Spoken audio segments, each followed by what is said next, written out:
O Automóvel Clube de Portugal apresentou uma queixa por causa das ex-SCUT. O Estado pagava 200 milhões de euros por ano às empresas concessionárias das antigas autoestradas sem custos para os utilizadores e passou a pagar 1.300 milhões de euros. E o ACP quer saber porquê.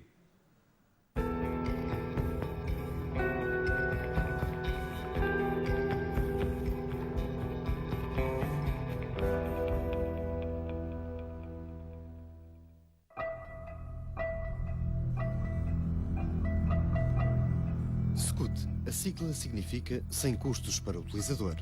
O Estado substituiu os utentes no pagamento das portagens. O programa foi introduzido em Portugal em 1997 e abrangeu as concessões das autoestradas da Costa da Prata, Beira Interior, Beira Litoral, Beira Alta, Algarve e Norte Litoral. Os projetos acabaram logo no início por sofrer grandes derrapagens financeiras, devido ao atraso de expropriações e à ausência de corredores ambientais. Em 2006, quando o Governo decidiu portajar as SCUTs, o objetivo era aliviar os encargos do Estado. Mas com a introdução das portagens, o Estado ainda acabou por pagar mais às empresas concessionárias. As concessionárias sentiram a necessidade que o Governo tinha, do ponto de vista político, de introduzir portagens e com isso poderá, embora a informação é escassa, mas a informação que existe é que de facto terá havido um benefício financeiro para estas concessionárias pela introdução de portagens. E, sobretudo neste aspecto, a introdução de portagens fez com que o mecanismo de pagamento às concessionárias deixasse de ser por tráfego, por bandas de tráfego, passasse a ser por disponibilidade, o que significa que reduziu o risco do projeto e a simples manutenção da rentabilidade do projeto é em si só já um benefício que se está a dar à concessionária. E é simples perceber porquê. Quanto menor é o risco, menor deve ser a rentabilidade do projeto. E, portanto, se eu reduzo o risco e mantenho a rentabilidade, eu por si só já estou a dar um benefício. Paulo Campos, o ex-secretário de Estado das Obras Públicas dos governos de José Sócrates, foi uma figura central nas renegociações das PPPs no setor rodoviário. O atual deputado do PS recusou dar uma entrevista à RTP. Num relatório de 2010, o Tribunal de Contas refere que quando as Estradas de Portugal renegociou 6 concessões, o custo agravado para o Estado já era de 705 milhões de euros. Outro relatório do INIR, o Instituto de Infraestruturas Rodoviárias, também alertou o governo de José Sócrates para um mau negócio que representava a revisão dos contratos. As despesas acrescidas para o Estado seriam de 700 milhões de euros. Pelas contas do Automóvel Clube de Portugal, o Estado pagava 200 milhões de euros por ano às empresas concessionárias e passou a pagar 1.300 milhões. Em maio de 2012, o ACP decidiu avançar com uma queixa-crime.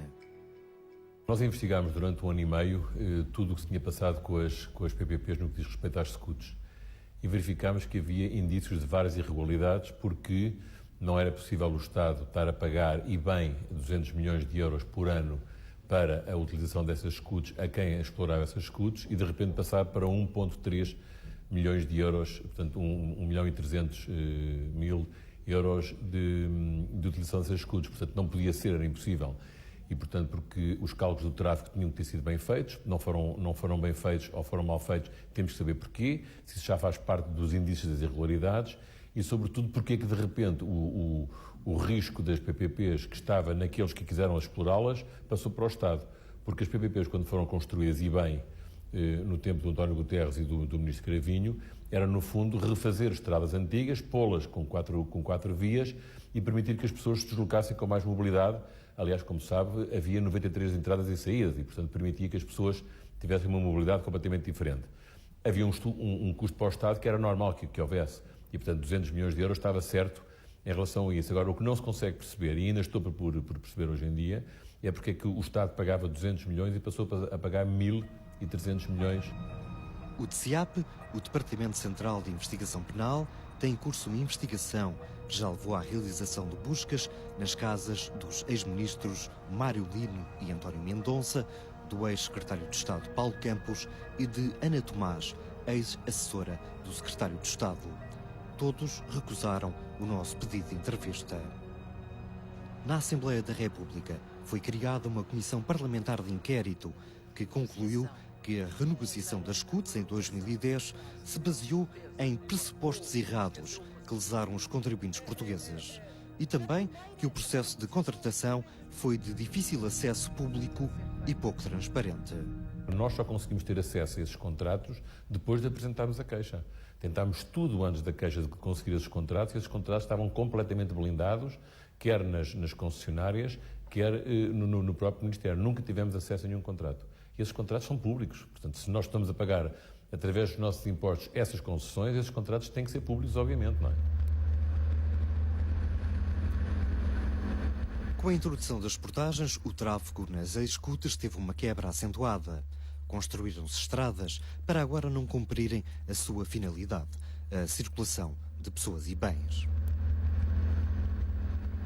Houve, de facto, algum exagero do ponto de vista dos nossos investimentos rodoviários. Nós, neste momento, ou com a concretização dos projetos que existiam para as SCUTs, fazia com que Portugal tivesse dos índices de maiores metros quadrados na Europa, por exemplo, por metros quadrados de autoestrada por área do território ou por população. E, portanto, se de facto nós percebemos que, por uma questão de coesão económico-social, é óbvio que é importante haver boas comunicações com o interior, mas nós não podemos fazer autoestradas com 2 pistas de cada lado, quando depois não há veículos que possam percorrer estas pistas. De acordo com o Orçamento do Estado para 2014, os contratos com as concessionárias das ex-SCUTs vão representar 1.166 milhões de euros, mais cerca de 180% do que em 2013. O atual governo pretende prosseguir as negociações com as concessionárias para reduzir os encargos do Estado. No telejornal de amanhã, voltamos a abrir o dossiê das parcerias público-privadas em Portugal. As PPPs da saúde ainda são das que estão a funcionar melhor. Vamos abordar as PPPs na área da saúde.